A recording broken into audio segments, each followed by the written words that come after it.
ayon naman po yun sa program din ni Governor Dong Padilla, ni Vice Governor Joseph Aspicio, inline po siya doon. So mas lahat na mapapaigting po yung serbisyo po ng government, pamahalaan, patungkol sa kalusugan. Kasi doctor din po ako. At saka binibigyan ko pong diin din ang pagpapahalaga sa education. Kasi alam naman talaga po natin na kahit anong mangyari, yun talaga po yung pinakamadali at tried and tested na makakaalpas sa kahirapan kapag talaga po nakapag-aral, kahit isa man lang nakapagtapos sa pamilya.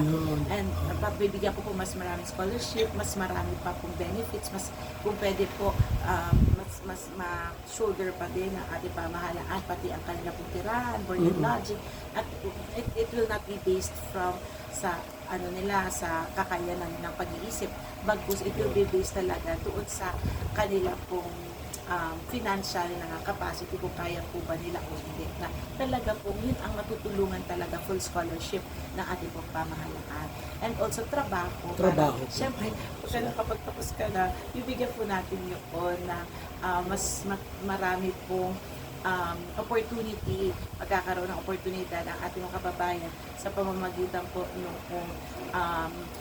economic zone, yung sinusulong din po ni Governor Dong Padilla Leon. So, naniniwala po ako talaga na pagka magkakampi po ang legislative at ang executive, ay mas higit na mararamdaman po talaga ang pagtutulungan. Kasi po, makakarating po talaga, consistent po yung sinisigaw po na mga advokasya namin. So, yung kalusugan, Dok, ibig sabihin bawat pamilya ay dapat malusog sila lahat. Yes. Kasama mo yung mga family planning po sa mag-asawa? Yes, opo, kasama po yun kasi entirety or totality po ng iyong pagkatao. Kalusugan is not just all about the physical, but pati yung mental, psychological, spiritual also is kalusugan, and also yun, kalusugan po. Maraming malnourished na kamorte, po? Yes po, opo. Sa tabing dagat, saka ang daming mga malnourished na dapat Yes po, kasama din po doon, bukod po doon sa ginagawa niyong feeding, di ba? Super galing po yung consistent din sa akin. Ay yung medicine na ipoprovide ko po sa health center. So libre po lahat yun? Yes, I'll make it a point na hindi na sila bibili ng kanilang maintenance. Yung mga simple, losartan, amlodipine, yung mga ganyan, yung mga sakit sa mga arthritis. So sagot po yun ang congresswoman. At saka po yun, bukod po doon sa batas, yung pong mga gamot, I will provide it for every barangay. So sa ngayon po, Doc, ano yung mga project ng gobyerno para maiwasan yung pagdami ng mga anak? Kasi marami talaga yung pag mahirap, mas maraming anak. Sino pa yung halos walang makain, hindi mas maraming anak? Okay. Actually, kasi religious po ako. Para hindi po ako talaga naman, yung personal ko po, parang mas okay naman sa akin yun kung as long as responsible po sila. Kaya po nila buhayin. So siguro more of educational dapat po natin matuto po talaga yung ating mga pamilya na may sense of responsibility po sila, na kung gusto po talaga nila mag-anak pa, so tanongin nila po yung kanilang sila mag-asawa kung kaya po talaga nito. Kung hindi naman, ang sa tingin ko po, nandiyan naman ang ating pamahalaan, alalayan sila, magkaroon talaga tayo ng family planning. So that's when the medical intervention comes in, na pwede naman pong mga may medicines doon, may IUD, meron naman pong marami pong mga choices na pwede na sila, na alam ko po, provided naman yung national po ng Department of Health. So, pero basically, mas malaki po makakatulong sa atin yung mga BHW, kasi sila po talaga ang pinaka-basic unit na napupuntahan po ng mga per family po na takbuhan nila. Hindi naman po congresswoman o hindi ang doktor o hindi na BHW po talaga. So, in as much as I am concerned, pag ako po ang congresswoman, nandito po ako para supportahan ko din po ang mga BHW natin, para in return, yung mga BHW natin, matulungan naman po yung per family natin sa mga barabarangs for family planning. So, maliban, Dok, doon sa programang pangkalusugan, yung ano po yung edukasyon sa bawat pamilya. Halimbawa sa pamilyang mayroong 7 anak, kahit isa man lamang na makapagtapos ng college. Yes, yun po yung Magtatrabaho. pinupush talaga natin. Kasi whether tanggapin natin o hindi ang katotohanan, nagbabago talaga po, nagkakaroon po talaga ng mas mataas na tsansa ang bawat pamilya kapag kahit isa lang sa family na nagkaroon po na, let's say, stable na trabaho. So yun po yung target sana natin na kung hindi kaya lahat ng anak mapagtapos, ang pamahalaan dapat, responsibilidad ng pamahalaan na kahit isa sa bawat pamilya magkaroon talaga, tututukan natin na isang nakapagtapos na anak sa pamilya ko. Nasasagutin talaga everything, hindi lang basta tuition, no, kahit yung board and lodging, na talagang Ayun. masigurado po natin, bawat isang pamilya, sigurado dapat may makapagtapos sa kanila. Dapat pag ganyan, bawal mo na magjowa, ano. Kasi ang iba dyan kasi, pag mayroon ng mga libre-libre ba ng mga edukasyon, mayroon ng, tapos lahat na binibigyan ng gobyerno. Okay. Tapos napansin mo yung, kung kailan tapos na, buntis pala. Yun na. Kaya may problema. Dapat mayroong monitoring po. No? Ginagawa katulad sa mga nurses, nurses naman yun. Kunyari, pinag-aral sila ng gobyerno, parang meron silang 2 years to stay.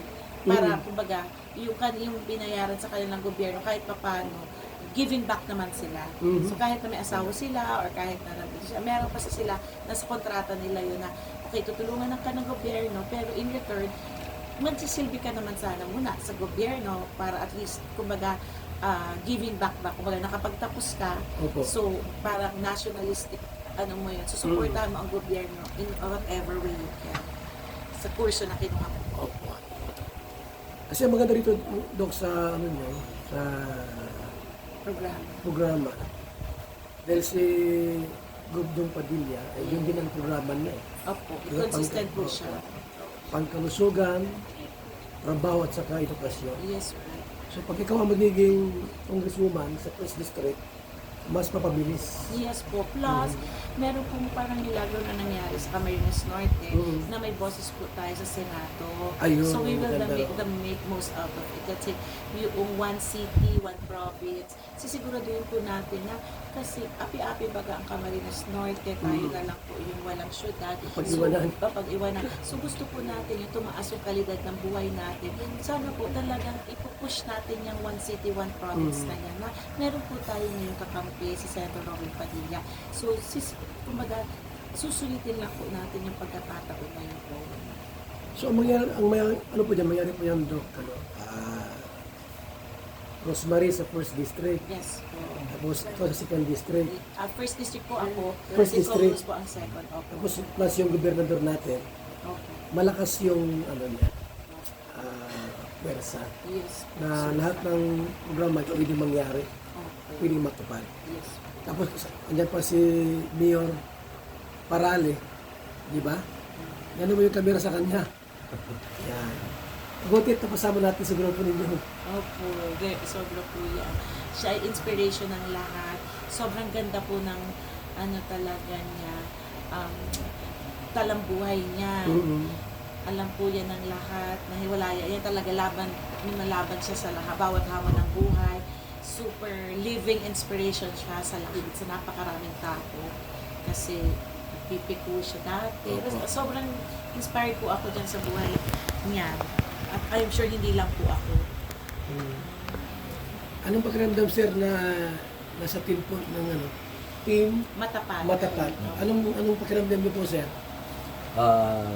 Napakaganda ko yung dahil yung grupo namin ay mga maayos po yung mga leader na nagkasama-sama. Siyempre nandiyan po si Dogdong, si Vice Gov Astucha, si Congresswoman Rosemary, at siyempre po si Congresswoman Cathy Rosemary, Cathy Barcelona Reyes, na talagang lahat po ay mga maayos, mga mabait, mga straight, at mga maganda yung kaisipan para po sa ating probinsya. Ano po, kaya sabi ko swerte namin ni Vice Mayor na talagang yung grupo namin ay grupo ng mga matitino, Original. masisipag, magaling maglingkod sa bayan. Matagal na po kami mga magkakasama at talagang hindi nag-iiwanan. Friends.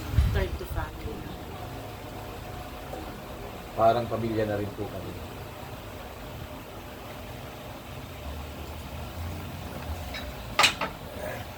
maganda po ng like Ay, sir.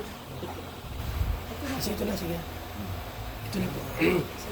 So yan po mga kaibigan po, talagang po, wala ito sa plano na kami po dito yung magkasama-sama para may konting kwentuhan po. First time ko ma-meet si Doc Cathy.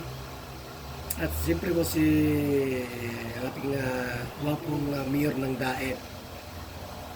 Ano sir yung niyo po, yung pangunahing gagawin pagka kayo po ang uupo sa bayan po ng Daet?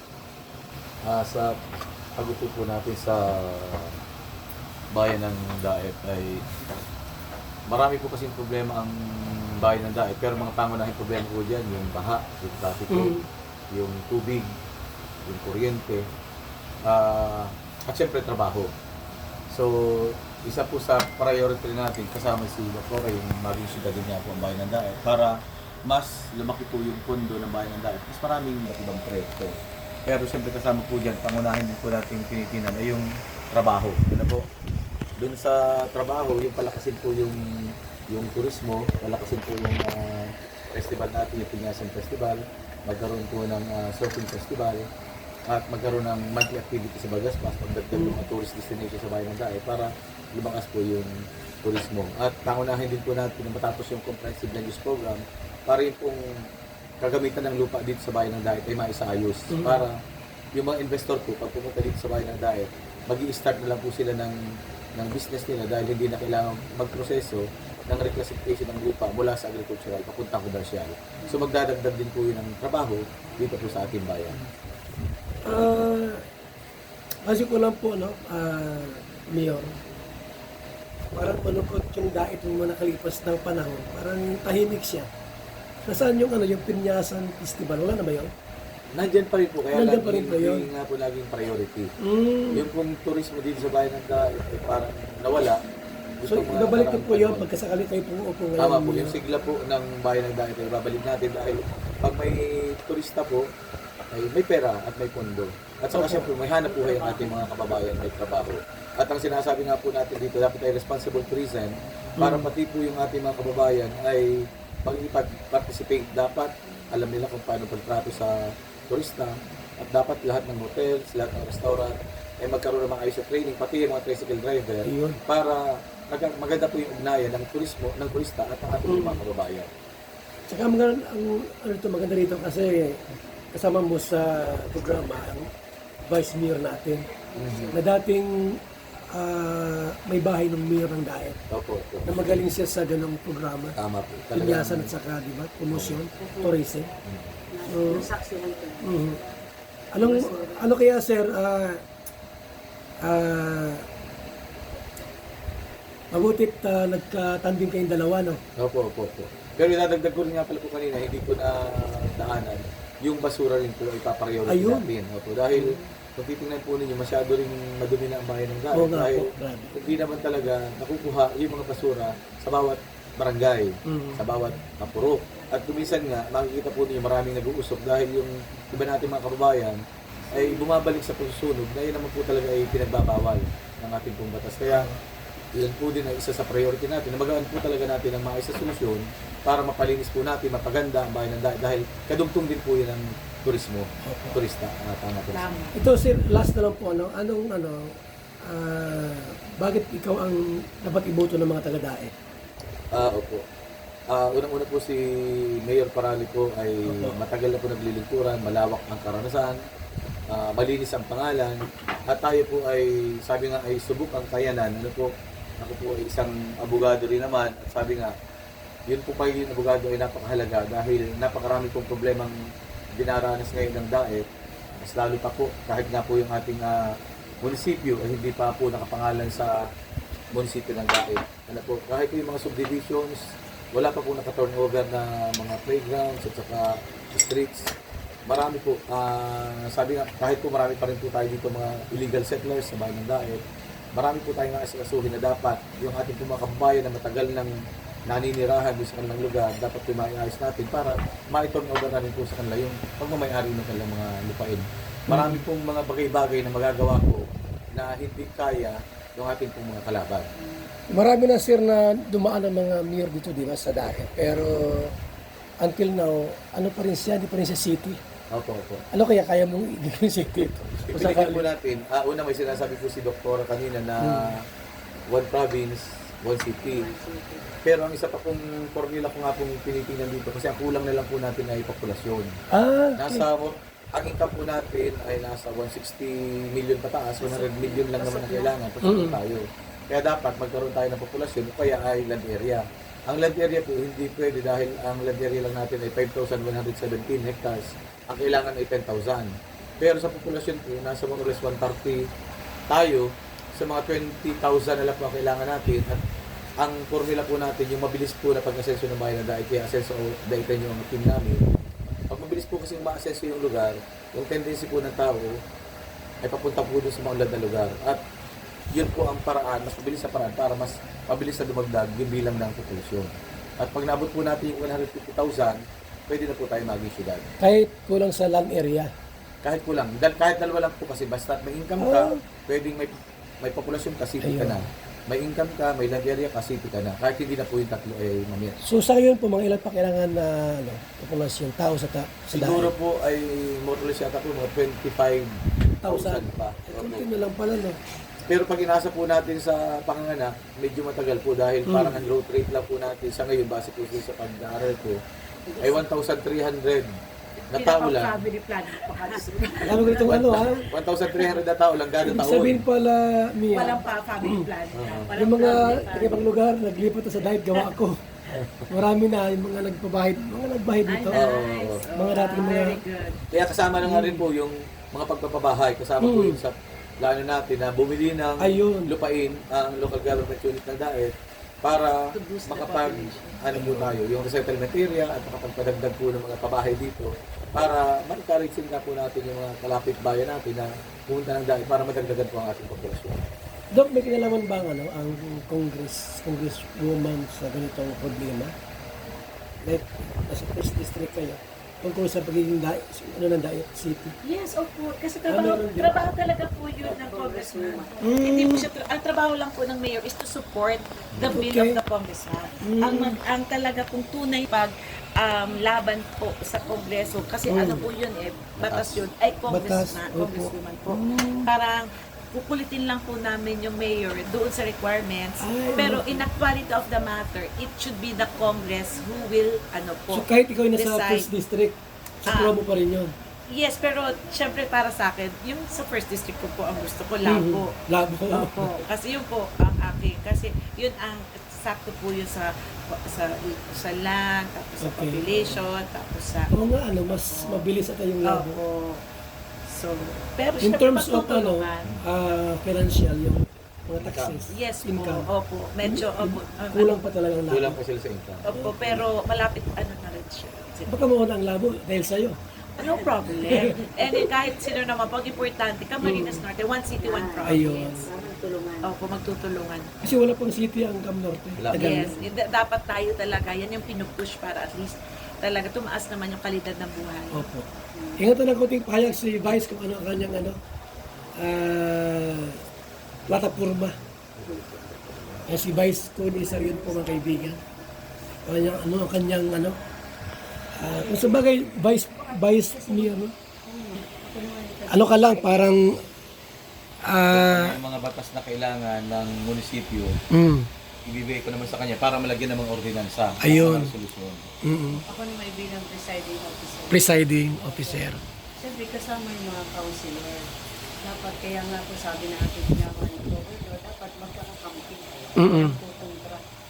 At yung mga councilor, hindi sila tutumbra sa lahat ng mga resolution ordinances na papasok Opo. sa sanggunian at yung dapat mukhang kayo ng mayor at president. Dahil sa iyo po, sincerity, maganda yung papagtakbo ng iyong konseho dahil hindi magulo because of your motherly po. Ayun. Yes. Opo. At saka tutulungan naman para sa ating lahat ng mga kababayan. At saka may proseso naman po dyan, yung executive and legislative agenda, bago kami mag-start ng pamahala, nagkakaroon po kami ng parang conference, convention na pinag-i-inline po namin yung mga executive priorities, then itatambal naman doon sa legislative na Opo. para naka-align po sila. Kaya maganda rin po talagang yung magka-partner ay magkasama. Mm. Para mas madali po ma-arrange yung mga priorities at kung ano yung mga gagawin. Yung mga project, Ayun. Tsaka hindi magulo, hindi po walang mag-aawa. Mm. dapat po panatilihin po matatag. Kasi minsan, yung laging vice mayor ako, meron pag sa pinupunta. Opo. Nag-aawa. Kaya-kaya mo naman po Ay, ito. ngayon, pag talagang mag-pamit, Mas mabilis yung ano. mabilis Mm. Tama. ang ating bayan. Mas maunad. Asenso daw po yun. Asenso. Tama. So, yan lang po yung ating kunting interview po. Siguro may part 2 pa ito. Kasunod naman. Salamat, Doc, sa time niyo po at na-meet kita rin personal. Di ba mabait? No?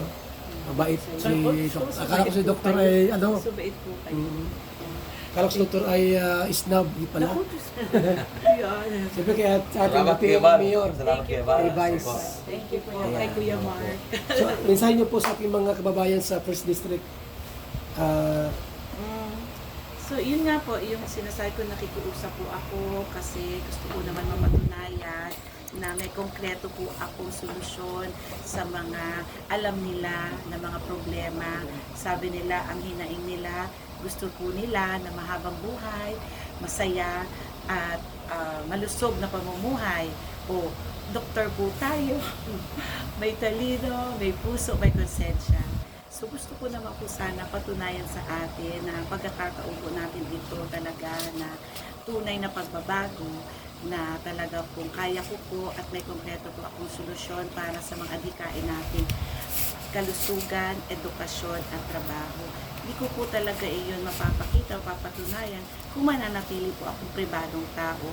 Kailangan ko po talaga ng kapangyarihan ng Kongreso para mas higit talaga na maparamdam ko sa aking pong kinasasakupan yung pong kalinga ng pamahalaan.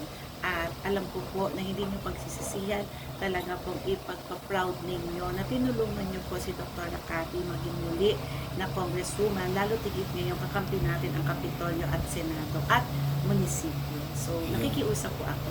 Sana po ngayon ay talaga mapagbigyan ulit ako maging congresswoman. Thank you very much, Sir. Sa ating pong butihing mayor, last ano po message po sa ating kababayan? So sa ating po mga kababayan, ako po ay inyong tulungan, hindi po kayo nagsisisi.